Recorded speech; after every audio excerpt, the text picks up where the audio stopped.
कि मैंने आपको पिछली वीडियो में बताया था कि जो हमारे भारत का प्रशासनिक ढांचा है उसके सबसे ऊपर आती है केंद्र सरकार, जो कि पूरे भारत को देखती है।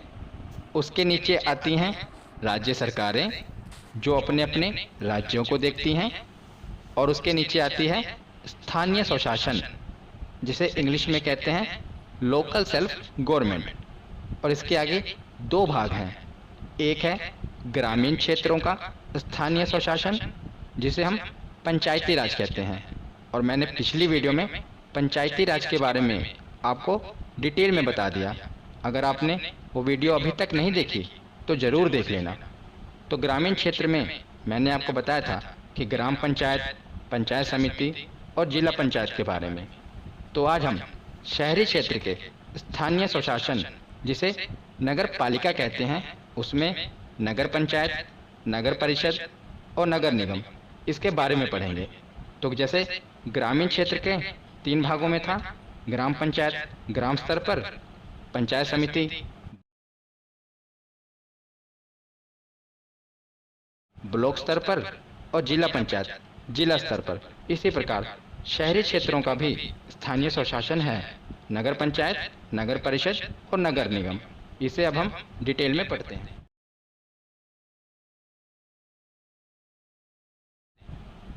तो जैसा कि मैंने आपको बताया था कि जो स्थानीय स्वशासन व्यवस्था है, इसका मूल उद्देश्य विकास की प्रक्रिया में जन भागीदारी को सुनिश्चित करना तथा लोकतांत्रिक विकेंद्रीकरण को बढ़ावा देना है, ताकि जो विकास की प्रक्रिया है इसमें जनता भाग ले, उसकी भागीदारी को सुनिश्चित करना और लोकतांत्रिक विकेंद्रीकरण को बढ़ावा देना है।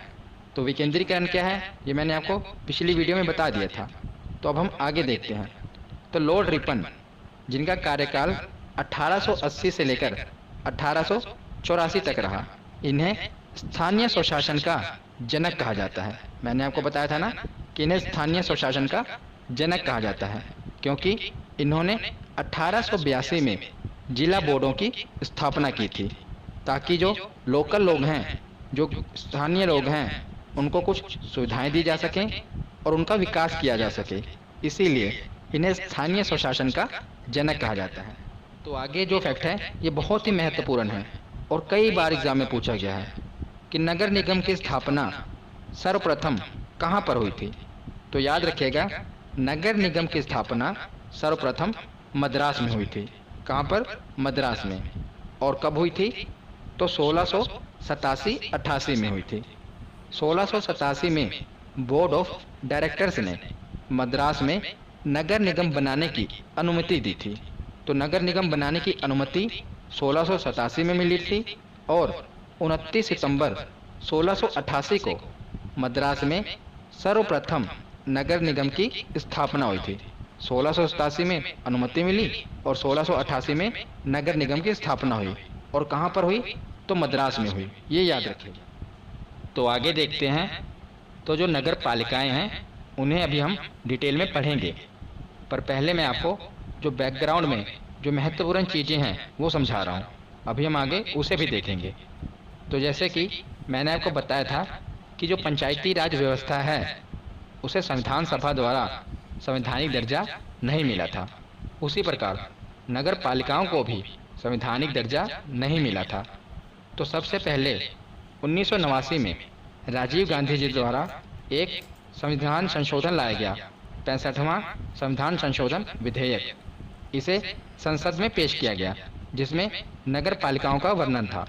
पर ये जो विधेयक था लोकसभा से तो पारित हो गया, वहाँ पर बहुमत था, पर राज्यसभा में पारित नहीं हो पाया, जिस कारण यह विधेयक कानून नहीं बन पाया।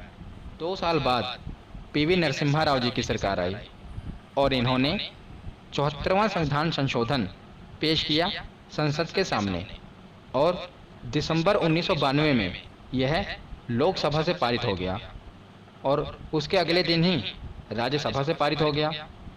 और 20 अप्रैल 1993 को, याद रखिएगा 1993 को, यह इस पर राष्ट्रपति जी ने हस्ताक्षर कर दिए। तो जब राष्ट्रपति जी हस्ताक्षर कर देते हैं तो वो बिल कानून बन जाता है। तो 1 जून 1993 को यह पूरे देश में लागू हो गया। जो ये बिल था कानून बन गया और यह कानून 1 जून 1993 को पूरे देश में लागू हो गया। ये डेट याद रखिएगा, 1 जून 1993।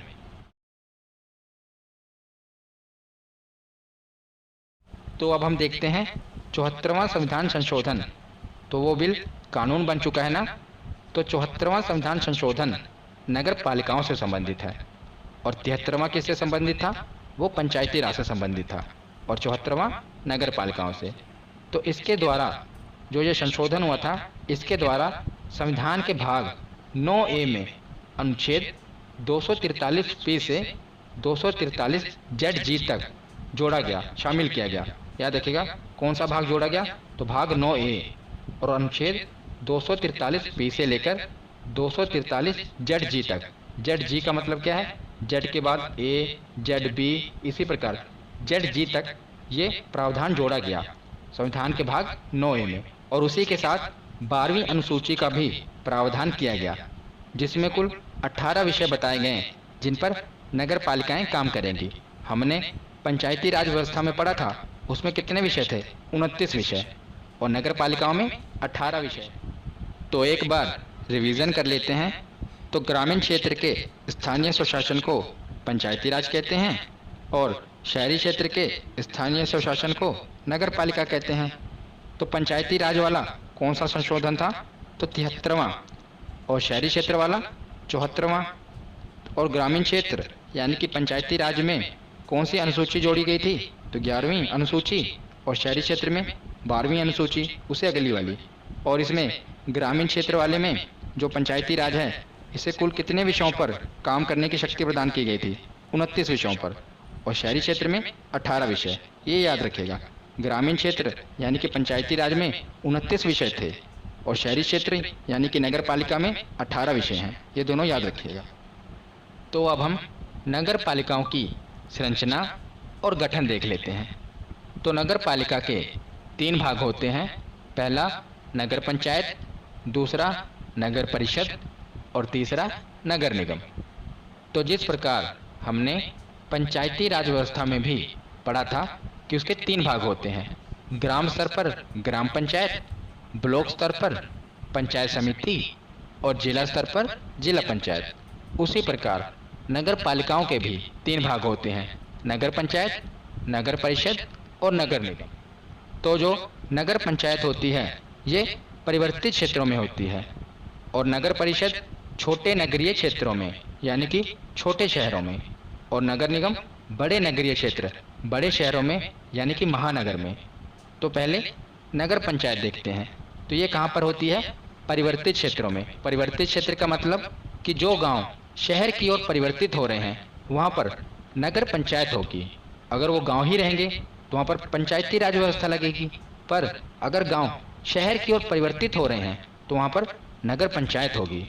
और नगर पंचायत का जो अध्यक्ष होता है उसे चेयरमैन कहते हैं। उसी प्रकार जो छोटे नगरीय क्षेत्र होते हैं यानी कि छोटे शहर होते हैं वहाँ पर नगर परिषद होगी। याद रखिएगा, नगर परिषद। और इनके अध्यक्ष को नगर परिषद का अध्यक्ष कहा जाता है। और उसके आगे है बड़े नगरीय क्षेत्र यानी कि जो बड़े बड़े शहर हैं और महानगर हैं वहाँ पर नगर निगम होगी और नगर निगम के अध्यक्ष को मेयर कहा जाता है। तो मैंने आपको नगर पंचायत, नगर परिषद और नगर निगम इनके बारे में बताया और ये भी बताया ये कहाँ पर होते हैं और इनके अध्यक्ष को क्या कहते हैं। अब हम देखते हैं कि अध्यक्ष और जो सदस्य होते हैं नगर पालिका के, इनका निर्वाचन कैसे होता है। जब मैं नगर पालिका कहूँगा तो नगर पालिका का मतलब क्या है कि नगर पालिका में नगर पंचायत भी आ जाएगा, नगर परिषद भी आ जाएगा और नगर निगम, ये तीनों ही नगर पालिका के अंदर आ जाएंगे।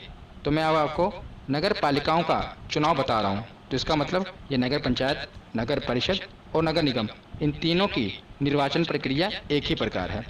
ठीक है, इनमें अंतर क्या है? कोई छोटा शहर है, कोई बड़ा शहर है, पर जो निर्वाचन प्रक्रिया है वो एक ही प्रकार है। तो जो सदस्यों का चुनाव होता है नगर पालिकाओं के, ये प्रत्यक्ष रूप से होता है, यानी कि इसमें जनता भाग लेती है।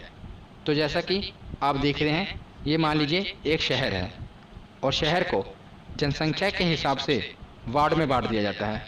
वार्ड नंबर 1, वार्ड नंबर 2 इसी प्रकार। जिस प्रकार मैंने आपको बताया था ना पंचायती राज व्यवस्था में कि गांव को भी वार्ड में बांट दिया जाता है, उसी प्रकार शहरों को भी वार्ड में बांट दिया जाता है, वार्ड नंबर 1, वार्ड नंबर 2 इसी प्रकार। तो हर एक वार्ड से एक वार्ड सदस्य जीतता है जिसे जनता चुनकर भेजती है। जनता भाग लेती है चुनाव में और हर एक वार्ड से एक सदस्य को जिताती है जिसे वार्ड मेंबर यानी कि वार्ड सदस्य या पार्षद कहा जाता है। तो जो सदस्यों का चुनाव होता है ये तो प्रत्यक्ष रूप से होता है यानी कि इसमें जनता भाग लेती है, पर अध्यक्ष का चुनाव प्रत्यक्ष और अप्रत्यक्ष दोनों रूप से होता है। कई राज्य अध्यक्ष का चुनाव प्रत्यक्ष रूप से कराते हैं यानी कि उसमें जनता भाग लेती है, जनता चुनकर भेजती है, पर कई राज्य अध्यक्ष का चुनाव अप्रत्यक्ष रूप से कराते हैं जिसमें जनता नहीं भाग लेती। अप्रत्यक्ष रूप का मतलब क्या होता है, उसमें जनता भाग नहीं लेगी, जनता जिन्हें चुनकर भेजती है वो आगे चुन लेते हैं। मतलब कि जनता वार्ड मेंबर को चुनकर भेजेगी, हर एक वार्ड से वार्ड मेंबर को चुनेगी और जनता उन्हें भेजेगी। तो वो वार्ड मेंबर क्या करेंगे, जो जीते हुए वार्ड मेंबर हैं वो अपने में से एक अध्यक्ष चुन लेंगे। तो वार्ड मेंबर अपने में से अध्यक्ष चुन लेंगे और वार्ड मेंबरों को जनता चुन लेगी। ये हुआ अप्रत्यक्ष चुनाव। तो ये राज्यों पर निर्भर करता है कि वो अध्यक्ष का चुनाव प्रत्यक्ष रूप से कराएं या अप्रत्यक्ष रूप से कराएंगे, पर सदस्यों का चुनाव प्रत्यक्ष रूप से ही होगा, ये याद रखिएगा। और साथ में ये भी याद रखिएगा कि संसद और विधानमंडल 74वें संविधान संशोधन की कुछ मुख्य बातें देख लेते हैं। ये वही पंचायती राज वाली सेम है, पर हम पढ़ लेते हैं कि आरक्षण किसे किसे मिलेगा। तो एससी और एसटी को आरक्षण जनसंख्या के अनुपात में मिलेगा। ये नगर पालिका की बात कर रहे हैं हम। तो एससी और एसटी को आरक्षण जनसंख्या के अनुपात में मिलेगा और महिलाओं के लिए न्यूनतम 1/3 स्थान आरक्षित रहेंगे। मतलब कि महिलाओं को कम से कम 1/3 आरक्षण तो मिलेगा ही, इससे ज़्यादा हो सकता है पर इससे कम नहीं हो सकता।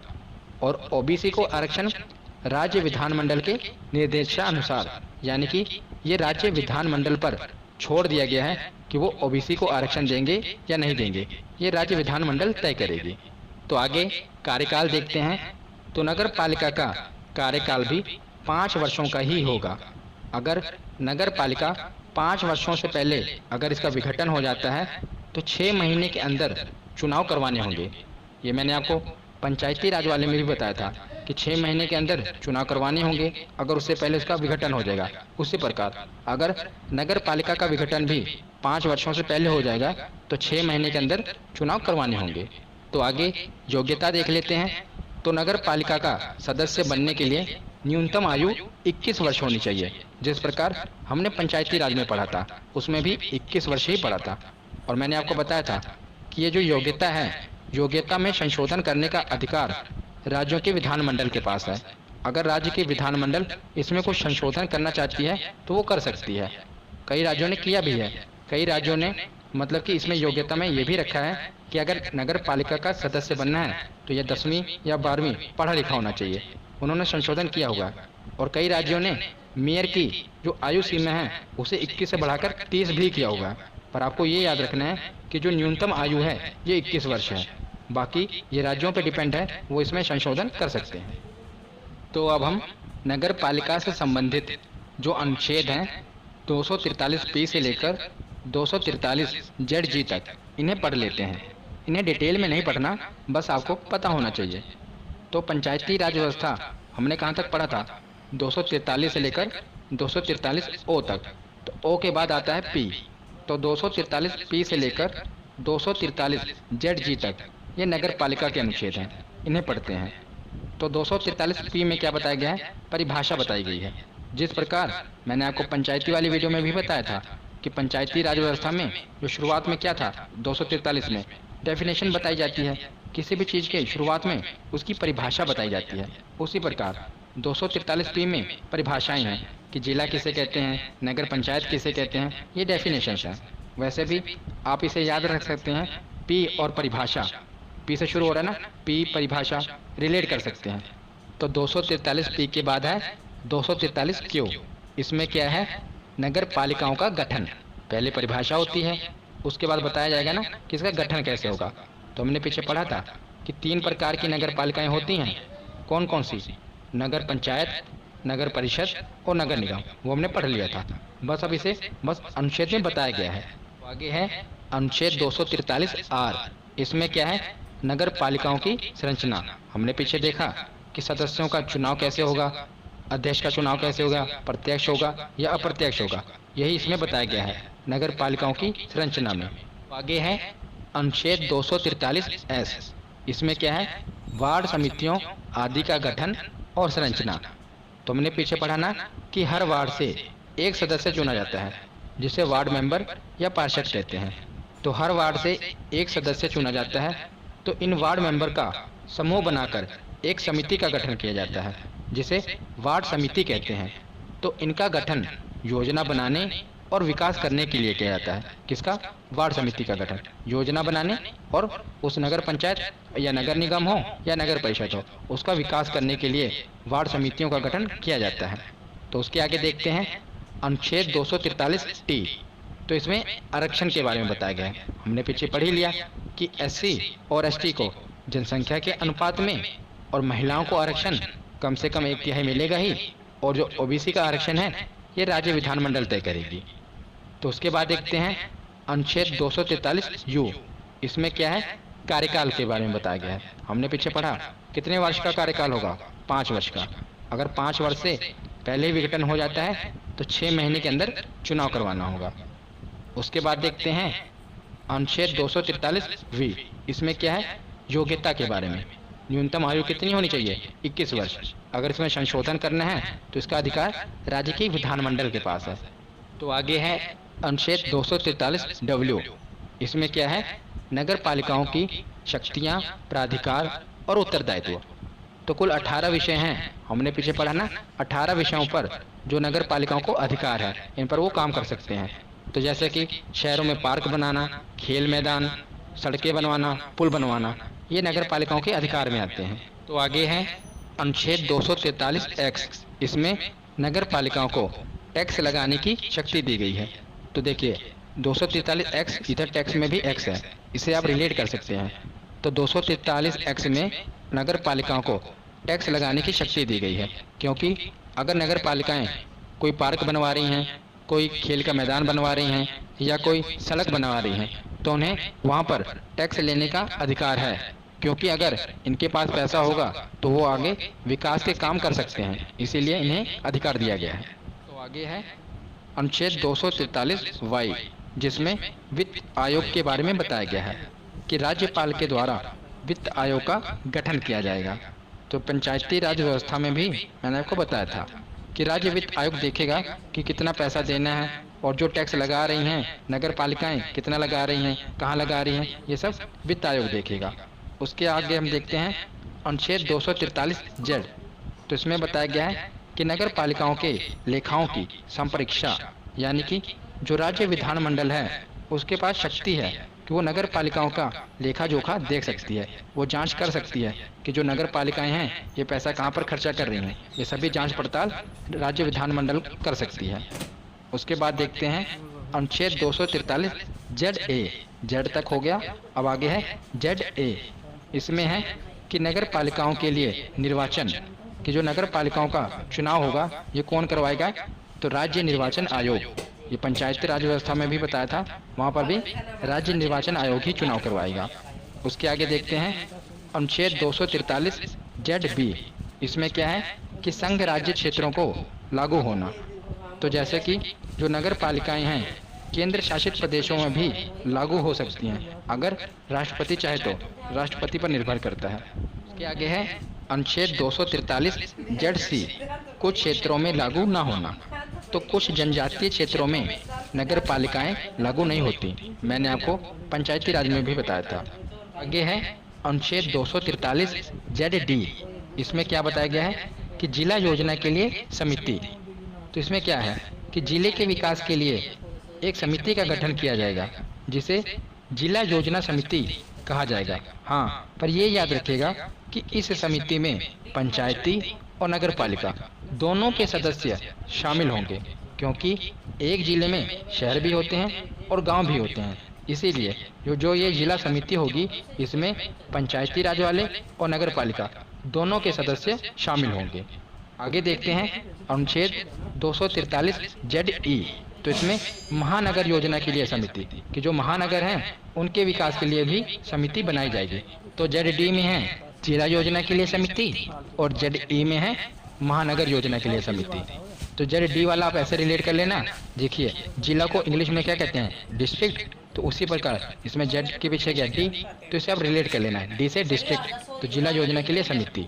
और ई में क्या है, महानगर योजना के लिए समिति। तो आगे है अनुच्छेद 243 जेड एफ कि विद्यमान विधियों और नगर पालिकाओं का बना रहना। तो ये इतना महत्वपूर्ण नहीं है, फिर भी मैं आपको बता देता हूँ कि जब नगर पालिकाएँ लागू हुई उससे पहले भी कई राज्यों में नगर पालिका जैसा मिलता जुलता सिस्टम चल रहा था। तो इसमें यह कहा गया था कि जो नगर पालिका जैसा सिस्टम है ये चलता रहे, 1 वर्ष तक चलता रहे। उसके बाद क्या होगा, जो हमने ये बनाया है नया कानून उसी तरह आपको फॉलो करना पड़ेगा।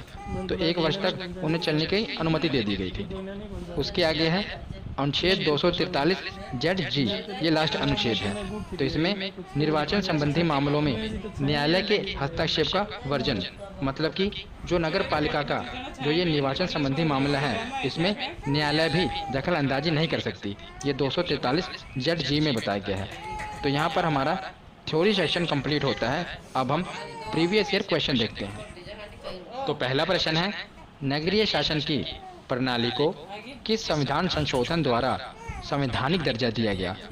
तो इसका सही जवाब होगा ऑप्शन सी 74